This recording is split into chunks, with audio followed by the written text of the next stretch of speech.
And you think about your parents, and I think how much of their fear has been installed into us. How much of their fear has been passed down genetically. Yeah, it makes you think. IncomeBeast.com. I'm here to talk to you today about fear. That's right, fear. What does it stand for? Like some people believe false evidence appearing real. That's true. What else have we got? Face everything and rise. You can also do that.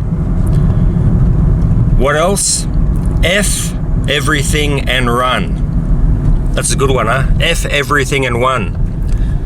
You know what I mean? Fill in the blanks. F dash dash dash. It happens to a lot of people. Now I think back, I've had a fair few fearful situations happen. You know, what's a good example? Starting work on construction sites. Now that was pretty fearful for me at one stage because I didn't know what to expect. I had a career change. You know, I was used to being in the office, pen pushing, bit of data entry, things of that nature. When that work ran out, I was unemployed for a while, but there was a big boom in the construction industry. So I thought, oh heck, I'll try it out. And I still remember the first freezing day.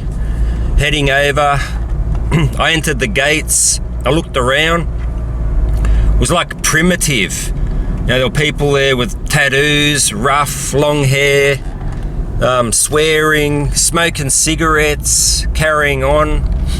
I started getting anxiety. I thought, have I come to a prison, or is this a job? Or, you know, I just got shocked at the initial point.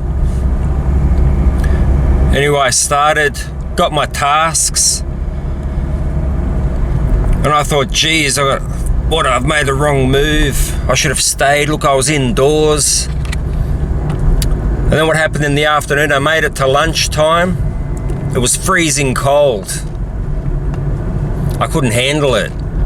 So I told the foreman, listen, I gotta go. He goes, what, your first day, you're leaving? And I said, yeah, I left my jacket at home.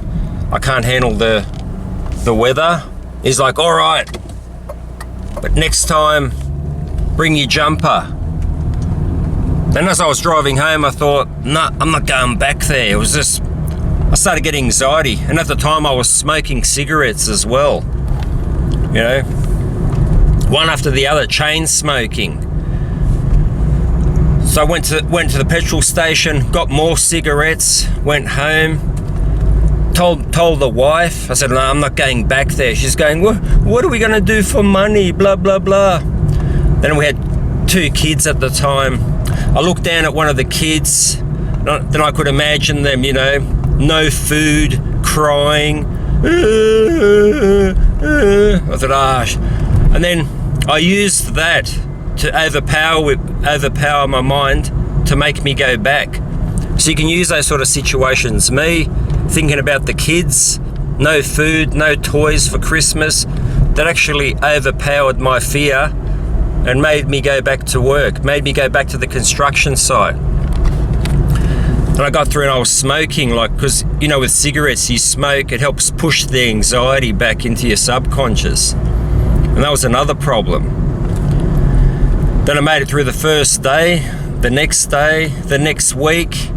And what do you know? 17 years later, I'm one of the longest standing guys there. Many have left. And that's that. Also, quitting smoking was very, it sounds silly, but that was very scary for me, because I'd always used cigarettes as a mental crutch. You know, when you've got a problem, you've got a bit of anxiety, what do? You light up the cigarette. Once you inhale, blow it out, all all that anxiety seems to go away. Your mind becomes more alert. And, you know, I couldn't believe I got addicted to cigarettes. And that was from basically going out, drinking, and people offering you cigarettes, and I'd have one here and there when I'm out. The next thing, I just got addicted. I needed them all the time. And deciding to stop smoking too. So when I stopped smoking, because that was such a heavy crutch, I basically lost my memory. I couldn't remember things. I didn't want to go back to work. I didn't want to do many things. It was all linked to the cigarette smoking, pushing those thoughts back into the subconscious. And working on building sites too, because everyone's got a fag, you know, or at least half the people have got a fag hanging out of their mouth. So when I decided to stop, pretty much cold turkey, everyone around me was smoking, and I felt naked, and it was scary because I thought, man, I haven't got my smokes on me. If something happens, what am I going to do? These are the type of thoughts you get when you're a smoker. You know, I'd look down at the pack, I'd go, oh, damn, I've got 2 cigarettes left. You know, how am I going to get through the day? And you can also use them for energy. Like if you felt tiredness, sometimes you can have 2 cigarettes in a row, and that'll get you through the afternoon. So while I was at work, walking around with no cigarettes, no lighter,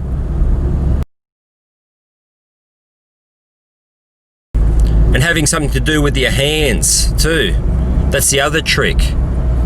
So I basically bought chewing gum to get me over that fear, and the chewing gum replaced the smoking habit a little bit, and I got through that. It's amazing, but we go through fear all the time without realizing. Here's another situation. Because I live in Australia, the fires. You might have heard about the fires that have been going on for months and months and months. You know, and every couple of days, there's some warning, this and that. And the other day, my son rang me up at work. Oh, the police were here. And the army guy. I said, what happened? Oh, they said about evacuation plans. Where are your parents? So I came back home and I saw them walking around the streets, door knocking, telling everyone, you know, have you got an emergency plan? The fires are coming this way. That creates fear as well.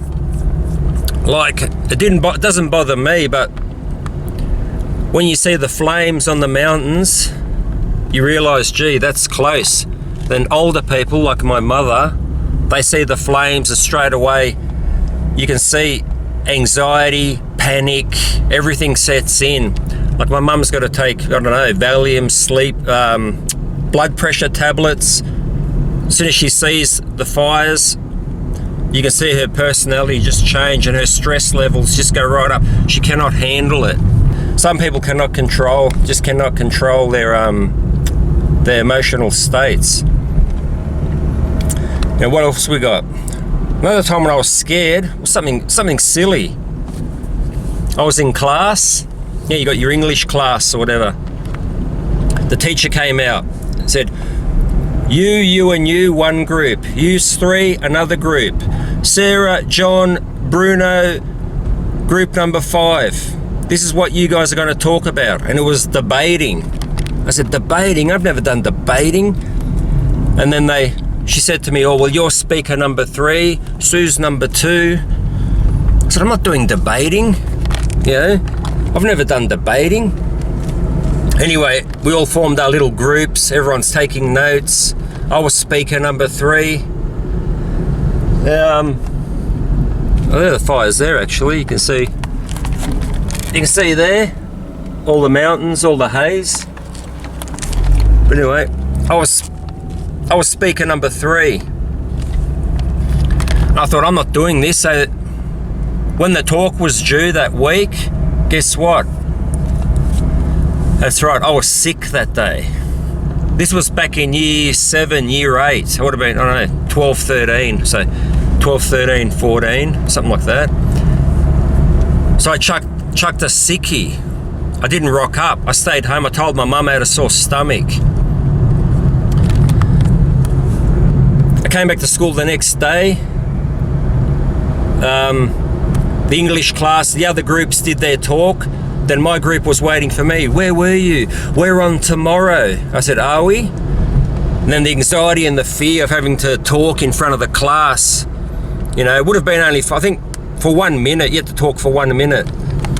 But that, I started sweating, mate, just the thought of it, I was sweating, you know. So what happened the next day? I'm at home. I'm sick again. I told my mum I'm sick. She's like, you sick again? I go, yeah, I'm sick, so I stay home again. And then what happened, I went to school the next day in the morning. I saw someone from class. They said, oh, we're gonna do our topic today. So what I do, I went to the front office and pretended I was sick again and stayed in the sick room for a while. Skipped the class. Went home that day.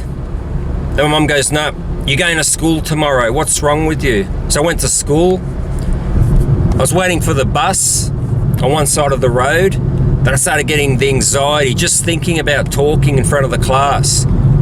Anxiety, bit of panic. And I was freaking out because I couldn't control it. Then what happened was I saw the bus on the opposite side of the road going to the city. So I quickly crossed the road with my school bag and everything, catch the bus to the city. Then I was relieved. I said, no, I'm not going to school. So I went to the city for the day, hung out, got a bit of ice cream, walked around with my school bag, took my tie off, put it in my school bag. Everything was fine. I got out of it. But guess what happened the next day? I woke up in the morning, I had to face my fear. Talking in the class. So that's right, guess what happened? I said goodbye, bye mum, in the morning.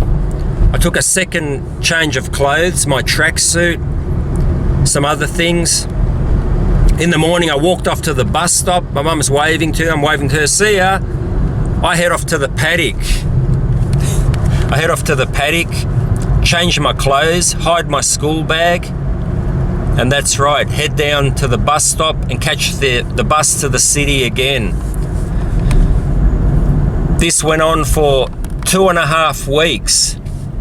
I was forging my mum's signature. I went to the news agency at the city, got tracing paper, and I would trace her signature. I trace a signature, send it with an envelope to the school. I made up something. I was sick, I had whatever. 2.5 weeks later, I got busted. They rang up my parents. I was in trouble. My mum was like, what? You haven't been to school for 2.5 weeks?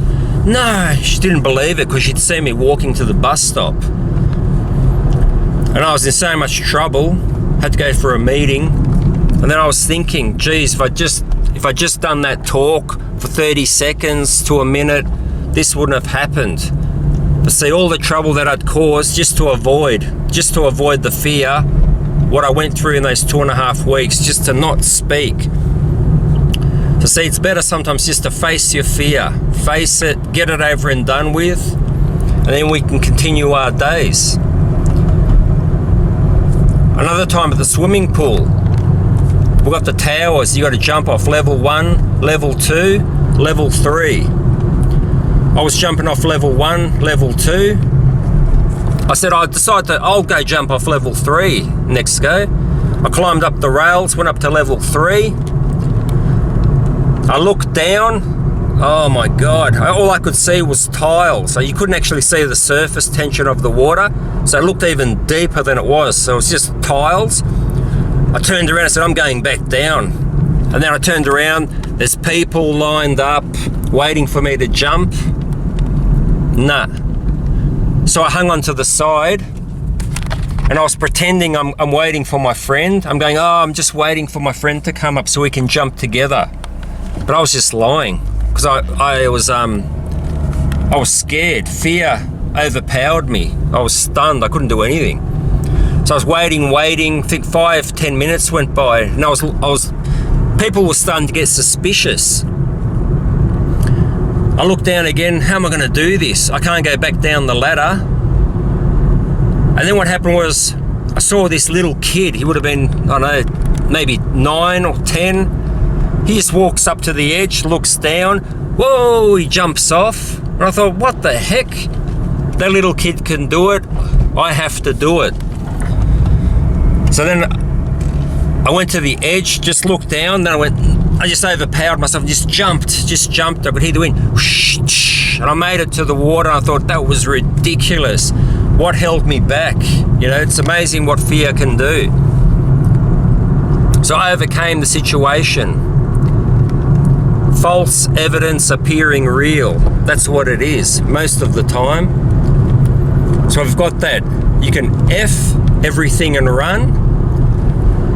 False evidence appearing real. And what's the other one? Face everything and rise. So sometimes you just got to face everything and rise. Get your fear over and done with. Weigh it up, because sometimes it's just nothing there. It's just false evidence appearing real. So anyway, signing off, and we'll talk later.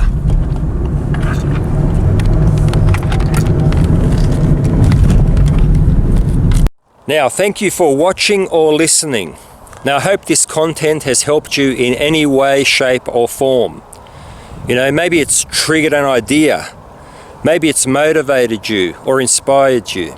Maybe it's helped get you out of a rut. Or maybe it's just entertaining. Or whatever it is, I hope it's helped you.